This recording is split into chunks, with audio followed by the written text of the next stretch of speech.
So my name is Margaret Yeung. I am Chinese Canadian. I have spent my entire life of 48, 49 years traveling between Asia and also Canada. So I was born in Hong Kong, grew up in Canada. I speak English, French, Mandarin, and Cantonese. And I went to school mostly in Canada. And I graduated from University of Toronto. I studied environment and resource management at the time. My goal was to become, an environmentalist, to save the world and, to make the world a better place. And when I graduated in 1994, I went back to Hong Kong to start working. And I tried to apply for a government job in the environmental sciences department. I was, I think, in competition with about 300 different people going for that job. I didn't get it, but I ended up taking my first offer, which was the sales coordinator for North Asia for Estee Lauder. And I had done a little bit of sales when I was in university. When I was 16, 17, 18, I was a sales girl at the Eaton Center, if any of you know where that is. And it was based on that experience and the ability to speak a couple of languages that Estee Lauder hired me. And that basically launched my career in luxury marketing. So I was part of the team that opened up the China market in the early 90s, and it was a very exciting time. I don't know if many of you remember when people were still riding bicycles, and we had these little cars which were called bread trucks. In Chinese, we call them 面包车 instead of real taxis. So that's how far back I go, and I call those the good old days. And from that career, I worked for Bulgari, for Louis Vuitton. Louis Vuitton was actually my dream job where I worked, and I was in charge of CRM and loyalty marketing for Asia Pacific. I had my first child in 2008, and he's almost 12 now. And at the time, I decided to start my own agency. That's when I started my own agency. It was previously called Kelly Marketing. And we started with one customer, actually. That one customer was marketing an orchestra.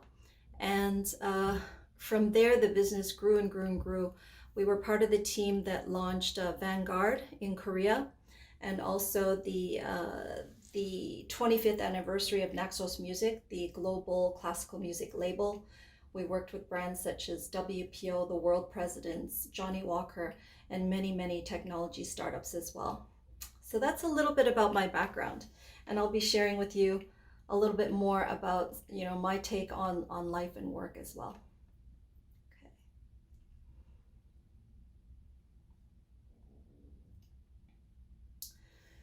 So the reason we're here today is really to learn about personal branding and why is it so important? Why are people really stepping up and getting into the open a lot more than they used to?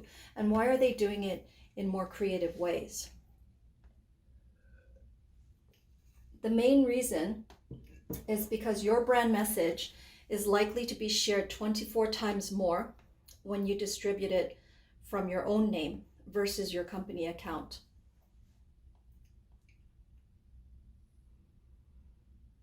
I'll give you an example here of a couple of very strong personal brands.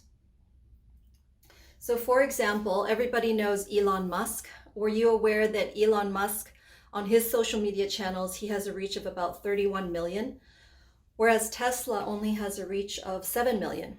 And that's the same with his SpaceX and his Sun City, his other companies. So Elon as a brand is very, very powerful. Again, Richard Branson, 13 million for his personal brand versus his company brands. Oprah Winfrey has 43 million on her personal brand in terms of reach, whereas her media company, Own Media, has 1 million. Jessica Alba, again, 18 million for her personal brand versus just a few million for her company, which is The Honest Company. When you think of people even like Steve Jobs or Apple, Steve Jobs as a person, his own personal brand is just as powerful as the Apple brand. And so the idea here today is how can we use ourselves as a product or a service, as a brand? And we'll talk about some of the different ways where we can really step up to make ourselves a personal, strong personal global brand. I think throughout today, you're going to hear me talk a lot about global brands.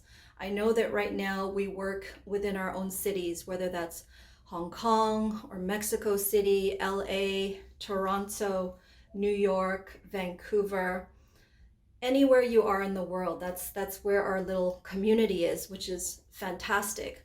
But the great thing right now with the internet is that you have the ability to reach a global brand. And it's very useful just by tweaking a few of the communication methods that you currently use.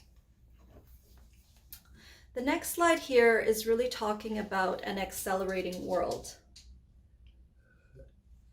So before COVID, do you remember how crazy our lives were when we were rushing around from meeting to meeting, trying to meet with our families or our children, trying to have a little bit of personal time for self-care to do the things you like, trying to see your parents, trying to fit in social activities. Life was just crazy. The emails were endless.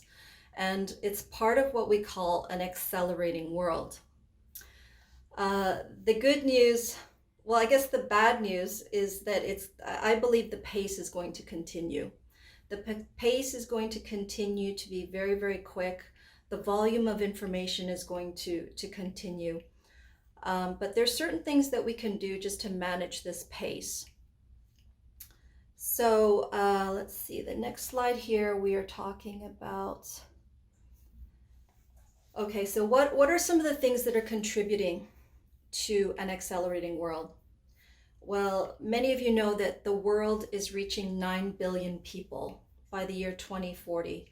This is a huge number of people putting a lot of strain on the resources and also the land that we currently have. 85% of all new jobs of the 2030 have not even been created yet. One point I'd like to place here is actually on my own career. I would say that about 60% of all the jobs that I worked in on the luxury and also the startup and the technology front, I'd say 60% were all newly created positions.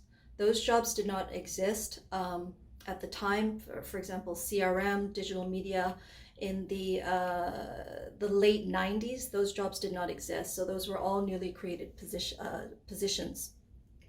One of the things that you're going to hear me talk about over and over throughout this presentation is really the ability to forecast or the ability to foresee the future. So if you are in a specific industry, whether it's consulting or coaching or jewelry making or health technology, whatever your industry is, your ability to forecast what's going to happen within the next 5, 10, 15, 20 years will be part of the tools that help you to win in your space. So maybe just keep that in mind. Inflation is set at 2.5% over the past 10 years.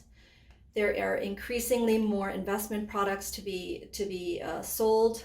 It's getting a little bit more complicated now. The global average life expectancy is 87, but many people are actually living into their mid-90s or late 90s. For our pension systems, those of us who have a pension, many of those pensions are not really designed to reach over 65. So there's a lot of talk right now in the media about how are we going to support the elderly with a pension system which is out of date. Another interesting fact I thought when we did our research is that 1%, less than 1% of companies will survive to be over 100 years old. So one of the things that came up for me when I read that was, what type of qualities does it take to survive over 100 years old as a company? You might want to keep that in mind, when we're building our own brands. The average worker will change their jobs 12 times over their careers. If you have a millennial child, or if you are a millennial, I know that there are some students on this call, Millennials will change their work on average 20 times in their lifetimes. So it just shows you a little bit about the pace in which the world is going at right now.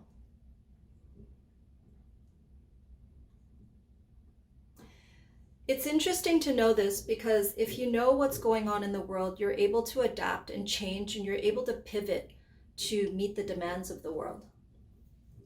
Okay, so for COVID, what we're going through right now, I would say this is probably the fourth time I've been through such an event. Many of you will remember SARS, you'll remember the 9/11 crash, and you'll remember the economic crisis in 2008.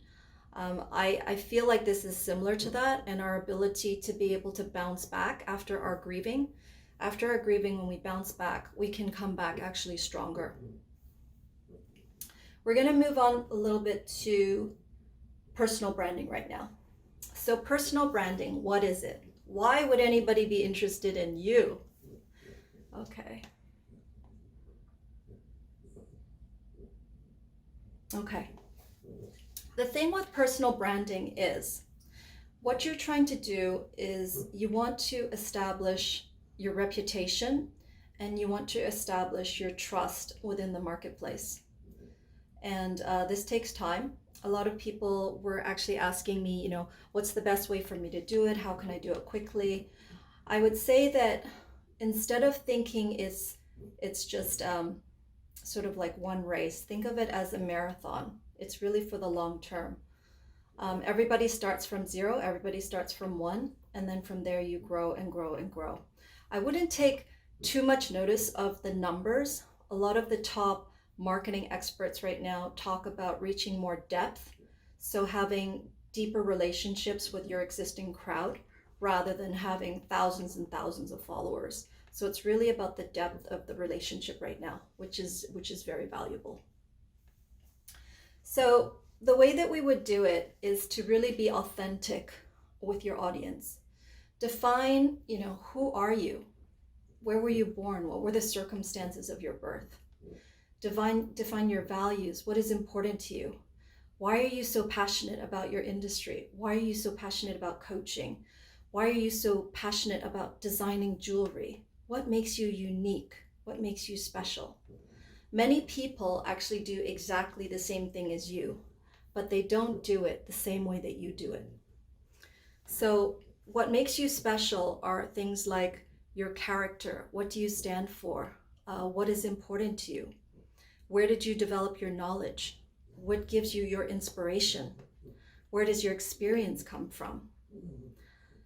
Where are your connections? Maybe your connections are in a special place. Your networks are in a special place. What is your gift and what is your skill? So for example, I am a marketer, and there are thousands and thousands of marketers in the world right now. What makes me special? I would say that over the last 26 years, I've been able to hone down on a very specific skill. I can take a concept or an idea, or I can take even a person who I've branded, and I can actually see, even before it's done, I can see into the future of how big this product or service can come. It's just a gift that I have working with so many brands in the past, is I'm able to sort of visualize in my mind the different ways that we can grow that brand. So that's really my gift or my skill. And then from that, we roll it out with the marketing. So that's my gift. The other thing I would like to say on personal branding is social responsibility. I think that more and more people, I guess our customers, our clientele, our audience are really looking for products and services that have some sort of a contribution back to the communities that they serve. So if your company has not, you know, chosen a charity or a cause, something that you're personally very passionate about, I would begin to think about what you identify with. So it could be animals, it could be global warming, it could be the environment, it could be poverty alleviation or education. For our company, what we've chosen to really stand for, and I've been doing this for about 10 years now, is really refugees. We work a lot with refugee communities to help them sort of move up the chain in society, because they are very, very poor. And recently we've been very interested in helping with human trafficking. So women from very poor countries who are being trafficked around the world. This is a cause that we are very passionate about and raising awareness about. So those are what we have chosen for our company. Another thing I'd like to say maybe on this slide is about networking. So one of the things which will begin to help to grow your brand in a very quick and a very powerful way is really the power of your networks. You want to begin to build those networks, build those friendships, build those connections before you need them.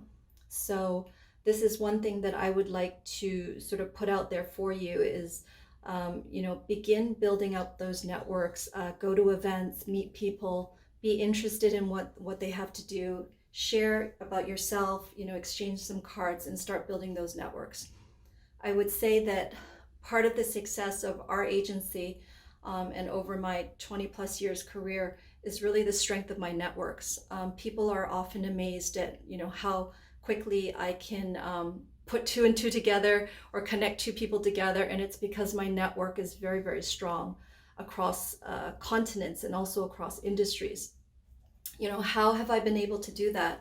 Honestly, it's just I'm very interested in people. It could be, the most interesting subject like science or medicine or engineering, and something that I have no background in myself, but I'm just very curious to learn more about that person. So I've been able to build strong networks that way.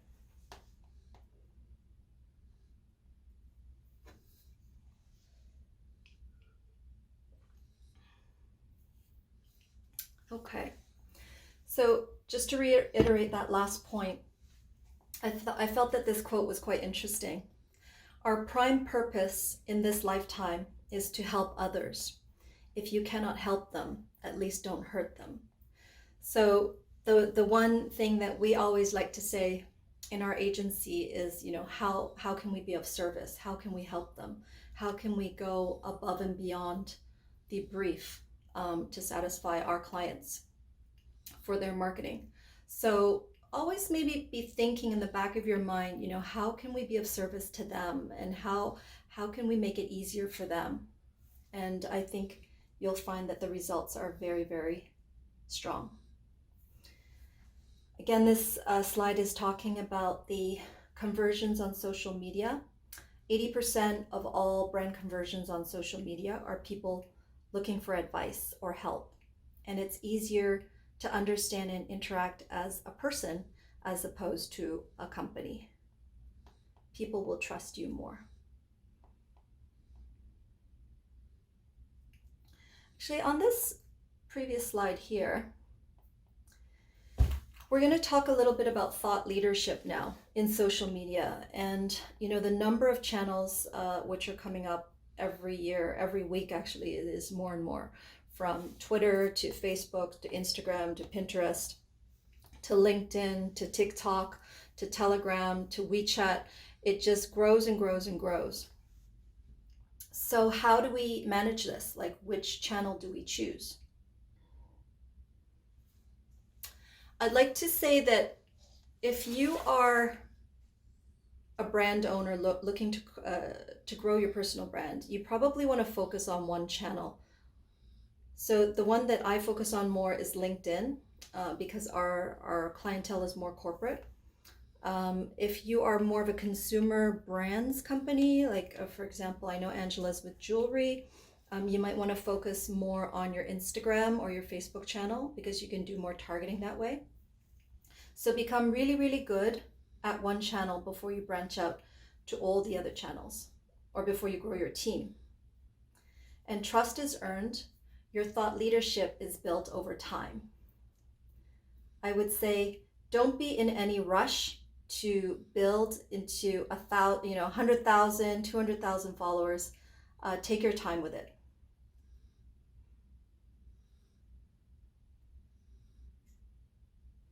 Okay, so becoming a thought leader.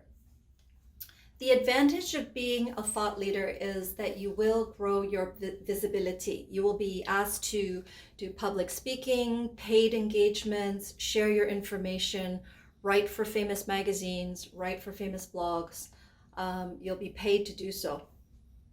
So the best thought leaders, who are they? They are visible. So if you're currently under the radar, I would advise that you might want to take a look at. We do a lot of, I would say, makeovers as well for senior leadership. We do a lot of personal branding for C-levels and also for founders of different companies. The first thing I always focus with is the physical appearance, because that's what you see first. So make sure that you are, eating right, working out. If you need to lose weight, lose your weight.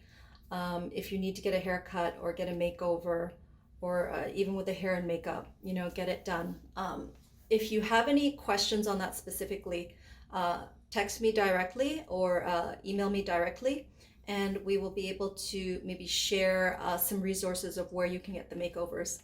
I might actually post another video just focusing on how do you look on social media? How can you increase your attractiveness on social media? Because it is the one thing that's going to catch people's attention. People actually buy with their eyes, so the physical appearance is very important. So the best thought leaders are visible and authoritative. When we say authoritative, we mean what makes you so special and what makes you have the right to talk on this topic. So a lot of that will be on your experience, where you've worked, what you've done, the things you've achieved in your life. You might want to put that down on your biography as part of your story when you share. Next is about sharing knowledge. So for most people who are looking to get more clients, they always ask me, how can I increase my client base? So I always tell them you need to share knowledge. You need to publish content, whether that's through blogs or videos or podcasts. We love videos, or we love interviews, because that's actually two pieces of content. You can publish it as a video, which gets a lot more engagement, but you can also publish it as a blog. You can transcribe it. So that's actually 2 in 1. It's very effective that way. Share your knowledge and publish consistently. So we like to recommend putting your content calendar out so that you can actually foresee what type of content needs to be published on a weekly and monthly basis. And the best thought leaders also enable learning. So they are very passionate about sharing their knowledge and using that knowledge to make people's lives better, really providing value to the marketplace. You're going to hear that a lot. Content and value, content and value. What is that all about? It basically means share the information that you have in your mind and also in your heart, and make it applicable so it helps people to have a better life. That's what value is all about. These are 3 of my favorite thought leaders, and I follow them quite a bit. Brené Brown is a motivational speaker and a psychologist. She talks a lot about being vulnerable and speaking with authenticity. She's got a very famous TED Talk, which you can Google it. Seth Godin is kind of the godfather of marketing. I follow him very, very closely. He's actually on the video at the end of this presentation. He talks about, again, depth over breadth. So really getting deeper with your customer base. And Dave Ramsey is another great financial guru. He's very big in the US. He really has a very direct approach. He doesn't sort of dress it up, He's very direct, and he's very assertive on his financial advice, mostly about getting people out of debt. So he's a great thought leader, which I follow as well. And he teaches about financial education.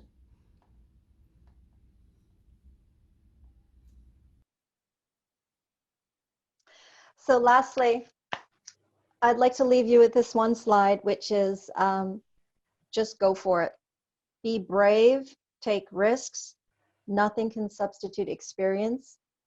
You will make mistakes. We all make mistakes. The key really is to learn to get up. You need to have the grit. You need to have a thick skin in order to be able to make it. We are going through really, really tough times right now. It's going to get tougher. Whatever you do, if you have children, your children will be watching. So it's important to just do it, get started, and have a tough skin, and keep trying, keep working at it. And eventually, when you share your story, when you share your purpose, what you were placed on this planet to do, you will develop a following, and you will become a personal brand. So go for it, guys. And please let me know your stories. Add me on your LinkedIn. I will follow you. I'm really excited to hear about your results.